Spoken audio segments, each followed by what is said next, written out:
Welcome back to the channel, and I'm joined by Decky McAleenan, the man of the hour, who has just been announced he's fighting Tobias Harila on Cage Warriors 134 this Friday. Decky, it's been a bit of a whirlwind of a day in Irish MMA with the news of the unfortunate news, obviously, that Paul Hughes is out. But what it means is there's been a massive reshuffle of the card, and you have a new opponent. So if you could just maybe walk us through, first of all, because I know it's been more than just one opponent. This is your third opponent of the camp so far. So firstly, how are you? Before we go any further, how are you getting on? Yeah, I'm doing well. So I am. This is I'm enjoying all this messing about. Like, this is the way my early pro career was, with different opponents, chopping and changes. I think the most I've ever had was I think it was maybe 4 in a week. So this is just behind it. Hopefully that's us done now. Yeah, I mean, fingers crossed, right? Yeah. So walk us through, what is the last week or so been like for you? How did it go down? You were originally supposed to face Dan Collins, then it was Paul McBain, now it's Tobias Harila. How did it go down? So I got a message last Monday, I think, that that Dan had pulled, and I just said that Ian said that he was quietly confident he would get me rematched. So in my head, I just completely blanked the whole idea of Dan pulling. It just was like, right, well, I'll be fighting someone else. It doesn't really matter who. Then I think it was Friday, I got offered Paul, and had said yes. In my eyes, that was an even better fight for me. That was like, everyone knows who Paul is. Nobody really knows who Dan is, yes, Dan's the unbeaten fighter, but Paul's the higher ranked fighter, So I think skill wise, he was just a better version of Dan. It would have been a good fight for me now at this stage of my career, whereas I think Dan would have been a good fight for me whenever I signed the Cage Warriors 3 years ago, So instantly got like, fuck, happy days. This is the fight, now I want. And hats off to Paul. Like, he was stepping up on a week's notice, moving up a weight group, and taking on like another dangerous opponent than myself. And he manned up and he won it. Then got a phone call today, and it was like, look, we want to offer you this first before we go any further. What do you think of fighting? What do you think about taking the fight that I have now? I'm not trying to be ignorant. I just can't pronounce the father's name. I don't know if it's Tobias or Tobias Harila. Yeah, so Tobias, whatever. That's no disrespect to him. That's just me being useless, and straight away, like, same again. Like, I think personally, like, I don't know skill wise what the story is, but I know ranking wise and hype wise that Tobias is like higher ranked than Paul. I don't think he's any better or any worse than Paul McBain, but I know he's further on. He'll do a lot more for me beating him at this stage of my career. Yeah, and I know that you said that you're kind of happy to have the chaos going on around you, and you're just kind of flowing with it. What was it like though? Like, what was the uncertainty like of who you're even fighting? Was it just a case that you were nice and calm, or was it stressful?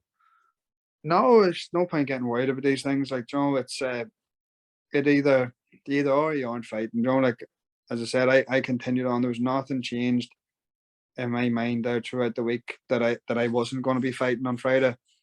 And I think I texted Ian once during the week, or twice. I think I texted him on a Wednesday, and then I texted him on a Friday. And Friday I had the opponent for me. Like, there's no point getting yourself excited about these things, like, or worried about them. Just sort of keep the head down, keep training. In the whole midst of it, if I stopped training or started taking my eye off the ball, then I would have been in a bad situation. But just kept going forward as normal.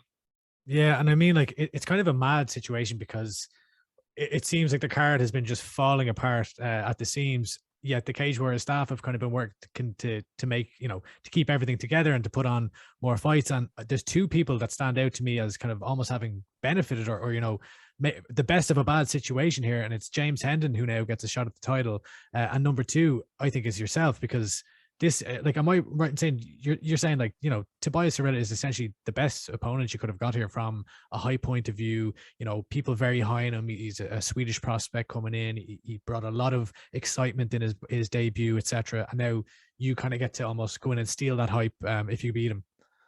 Definitely, yeah, that's it. Like, I get the risk and reward in this fight it's all for me. Like, you know, I don't see any issues with taking it. You know, like, he don't get me wrong. Like, he is a top prospect for a reason. He is very good at what he does, but I just think what he does matches well with my skill set. Yeah. So when I watch, I went back and watched his fights again. Like, I really like watching Tobias fight. I like watching you fight. I'm really, really excited for this fight because it's going to be all action. It's going to be, you know, both of you coming out from the get go and trying to hurt each other. But when I watch him, the one thing that just stands out to me the entire time is he just continues to walk forward, continues to walk forward. Yeah. Have you seen that? And like, how do you see your style kind of matching up with someone who's literally just walking forward at you the entire fight? Well, if I play my cards right and don't have a thick head on me, will either if I want to, if it gets down to it, I'll bump into them in the middle of the cage and we'll see who goes down first. I know I'm going to be the bigger man there, but it's not what we've been working on. So I see he's going to be walking forward, hitting air an awful lot. Like, you know, there's going to be, like, this is the perfect fight for me to get back to, like, the sort of karate roots, like picking my shots, moving, and just showing everyone how good I actually am. Like, never mind this messing about I've been doing this past while with my head not being properly in, you know, like, in the sport. Like, just not too many distractions, I'd say. But with having my wee girl Mila, it was sort of, I was doing MMA for fun, not for, you know, like, oh, as long as I get to go back to the child, that's all I care about. This fight, like I've said in other interviews, like, this fight is me back to myself. This is, the badness is back in me. Like, you know, I want to go out and I want to hurt people. I want to hurt people badly. Like, so did you feel that you didn't have the same motivation in the last two? So what, it was the draw against Kieran Lister and then the loss to Stephen McIntosh. Did you feel like you didn't have the same, you know, bite? I didn't have the same drive. I didn't have the same, like, I always thought the last time I feared an opponent was Adam Fentry. It was the last time I was actually like, shit, I could get my face rearranged here. And I tried to talk myself into it with Dan. And then I was working with the sports psychologist and everything else, and just couldn't. John, like, I knew that my head was in the right place to fight him, and my head was in the right place to put on a great performance, and he would have been the person to have to walk straight through. But that level of excitement towards the fight, with it being, first of all, Paul McBain, that went up even higher. It's like, fuck, I have to be switched on here. John, like, this will get me going. And then to be offered then Tobias, fuck yeah, definitely, let's go. John, like, I know I'll not have to do anything, like, to get myself excited on the night. Like, the last time fighting Stevie McIntosh, was out the back. I was trying to take pre-workout and everything to try and get something to get my blood flowing. Like, you know, it just wasn't, you know, it didn't feel right. And then against Kieran, there was nothing there. Like, you know, there was just dead on my feet, going through the motions, you know. Yeah, you know, Tobias Harila came in and had an amazing Cage Warriors debut. He put his opponent, he put Aidan Stephen out with a short punch, ground and pound, flat out. Is he the type of guy that kind of gives you that little bit, maybe not fear, but that, you know, take a step back and say, right, I've got to be careful here, and does that spur you on? Yeah, that's exactly what I want. I want the best, biggest names, the most dangerous opponents. Like, he sparked Aidan with a shot from his guard, from Aidan's guard. Like, you know, that was a statement. Like, you know, but that's, like, again, I'm a big lad for lightweight. Like, you know, when he's coming up from featherweight, like, he's done a full fight camp at featherweight. I'm a lot bigger than any featherweight that's going to be going in against him. So I think personally, everything's in my favour. Like, you know, he is dangerous, and don't get me wrong, if I get caught stand with my chin in the air or something, yes, he could take it home with him. Like, you know, but I don't see that happening. Like, do you think that the size difference will play a factor? The fact that he is coming up from featherweight?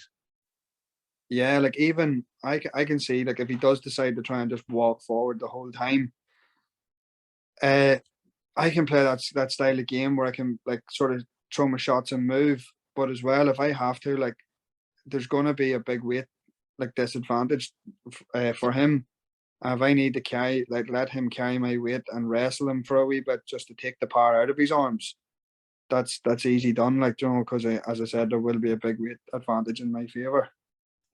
You know, you talked a bit about there, you know, the lack of, I guess, motivation, or maybe I suppose it kind of was a distraction almost from MMA the last little while. You've always been an incredibly exciting fighter, from, you know, coming up on the amateur scene to the regional scene in Ireland, and then in Cage Warriors as well. That's always been true of Decky McAleenan. But you've struggled to find that consistent, you know, the consistency in the wins, putting those 3, 4 wins together as a pro, especially since coming into Cage Warriors. I know you said that there has been maybe a lack of motivation, but has there been something missing, training wise or skill wise, or have you made any adaptations, I guess, to your game to kind of try and, you know, get that momentum going and make that push to the title?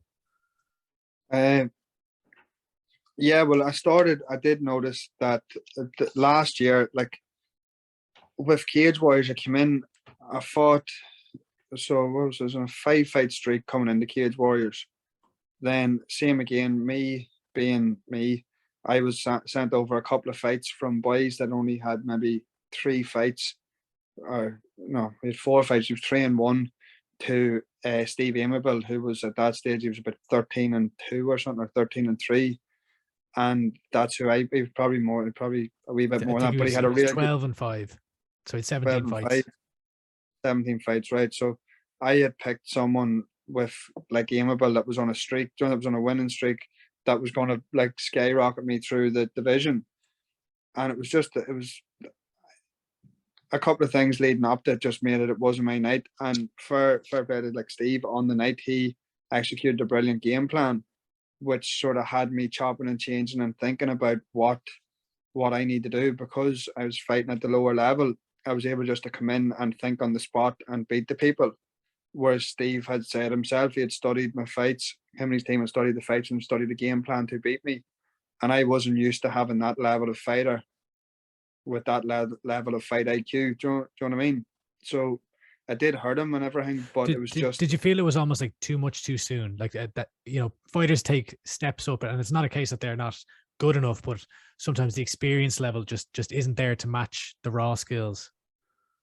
uh, yes and no. Like, I still think I had him hurt badly in the fight as well, and I could have finished him. But I just think it was a learning curve as such. Joe, like, it was one of them things that, right, you just can't decide to, because I think it would have happened at some stage if it hadn't have been Steve, it would have been someone, because as I said, you can't just rock up on the night, throw a few feints and be like, right, that's what he's going to do, and try and beat them at this level. And that's what sort of caught me out. Uh, the next fight that I lost was, I still, it was a close fight, but there's no way, I can't see how I lost the fight. I still, no matter how much I watch it back, uh, I don't think Tom Arms beat me. Like, you know, so that's one of them things. As well as that, I had torn my knee, torn a few things in my knee going into the Amable fight. Had the surgery and then fought, I think, 3 months after the surgery. So it wasn't ideal. You weren't getting myself at my full health. But then I went in a 2 fight. I won the next 2 fights, and Vantry kind of not ruined it for me, but took all the excitement away from fighting, because I was expecting an absolute like barn burner with him, like, you know. And he came out and shot straight away, and then I was like, ah, oh. So like, if Vantry has done this here, if someone as tough as Vantry has done it, what's Kieran Lister going to do? And straight away, within 20 seconds or so, he was, you know, he had shot, and we had clinched up, and then it was just like I drifted away from the sport and wanted to fight with people, you know, like stupidly not sticking to plans, not planning anything, just gonna, whenever you hear everyone talking about how hard you hit people and, you know, like how good of a striker you are, then it just completely neglected every other part of the game, and it cost me. you know. And then it cost me with the Lister fight. He just stalled positions. I done damage. Same again. It was a draw that could have went either way. And then Stevie McIntosh, about 2 seconds before he choked me, I completely switched off and was thinking about, Jesus Christ, here's another one where he's just going to start. So I defended the first choke. I was like, he's just going to stall out of my back here, and it's going to be another one of these shitty fights. Like, and then before I'd finished that thought, when I've got there about shitty fights, and I was choked. You know, so it wasn't. Just listening to you there, like, do you feel that you're almost kind of thinking more about like this has to be exciting rather than getting a win? Yeah, that's like, I wanted that, you know, like that sort of thing. Someone come out, you know, like, yeah, we'll get into it, we'll get stuck into each other here. But I've realized it's a sport. MMA can be entertaining, whether it be grappling, wrestling, you know, striking, whatever it is. I picked MMA over everything now because there's such a wide mix of things and you can get creative. Whereas now in this fight, I'm not a striker anymore. Like, John, like, I'm back there. I got my brown belt in jiu-jitsu. I'm wrestling flat out with like a national Turkish champion wrestler. John, like, we've got a new coach not in. So my jiu-jitsu, my Thai boxing, my boxing, my everything's there. Like, you know. So Yeah. why not go out and limit yourself to just punching in a fight? Is wrestling the key kind of moving forward for you? Like, when I'm just thinking like back to some of your previous fights where, you know, you sometimes get taken down, but it almost seems like it's a double-edged sword because you're very competent off your back. You know, you've multiple triangles off your back, and whether it's searching for submissions or landing those elbows off your back, you're dangerous there. But it seems to also be kind of, you know, some days it can work really well and that you're scoring loads, but then other days when you're comfortable on your back, and then, you know, the other fighters in that position and able to land, you know, shots here and there, it almost works against you. Is the key to kind of avoid that completely, or not completely, but avoid that and keep it on the feet through defensive wrestling? Yeah, that's it. It's more, it's not even keeping it on the feet. It's just making sure that, like, it's the same. If I had a really good tie clinch, putting my back against the wall isn't going to win me a fight. So, like, 9 times out of 10, I know, like, I'm active out of my guard and I'm active with my elbows and stuff. Most judges are scoring that the other way. Like, I'm going to have to do an awful lot of damage to win from my back. Whereas if he just peppers with, you know, small, like, not great shots, he's going to win the round because of the control. So I don't mind where it is. It's my wrestling now is going to dictate where the fight goes. And it's not that I'm confident off my back. And I don't know how the takedowns happen, but it's something now that with trying to put, well, I do know is trying to put the extra power and shots or leaping in to try and finish people is giving the openings for takedowns. And then I'm happy whenever I get to my back, I'm happy to sit there then and obviously try and submit people. But now we've developed a style. It's been a long time for my fault. Like, so we've got a style now that sort of suits the power punching and power shots as well as the defensive wrestling without over committing and without being there for them to shooting you. Yeah, that sounds great. And, you know, looking ahead to this one, we talked a lot about the techniques and stuff there, but looking ahead to the fight itself, you're the only Irish fighter on this card now. We've got a Paddy's Day card in London, Cage Wars, massive show. I'm sure there's hundreds of Irish coming over. I know Paul Hughes had a massive crowd coming over for him, and now you're the guy to cheer for. Like, does this elevate you to you know, a new status? Forget about the opponent, but just you as an Irishman on Paddy's Day, and the only Irishman on the card. Yeah, it is great having that there. Like, a lot of people that I know that would have been going for me had bought tickets to go over and see Paul. As well as that, like, he's done whatever, he sold whatever amount that he has sold.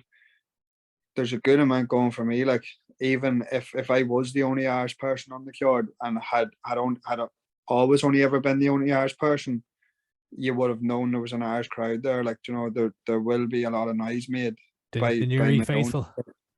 Yeah, that's it. Like, this is only a small place, but everyone sticks to their own. Like, you know, we all sort of, well, everyone looks out for me. Like, you know, all support you. Like, so my support network over here is brilliant, but having that added Irish support with no one else there will be brilliant. Let's go nuts. We'll get Spencer Hill blasting out and then see how many people know the words. Yeah, I mean, like, what's it like, I guess, representing Newry, and also, we spoke a little bit before we started recording about your promotion, so Ur Fighting Championship. Maybe you want to talk a little bit about that and why you've specifically brought that as a fighting organization for the people of Newry. Yeah, I'll talk about your first because I forgot the first part of the question. So I did. It's the reason I started that was the support alone. Like, I could sell one of them shows out myself if I didn't give one fighter a ticket. Like, I know that personally. So like, it's a great wee town for, well, it's actually a city, but it's a great wee town for fights, and it's a great location wise. It's right in the border between, like, it's less than an hour from Dublin, less than an hour from Belfast. So you're in the middle, and the support I've got from here over the years. The first time I fought here, I was like, geez, I could maybe run a show. And then the second time I fought here, the money I handed over for tickets and the money that I was paid, I was like, I could pull this off. I could get something going here. But then with me fighting on them shows, it wasn't a smart idea to try and run a show and fight on the same show.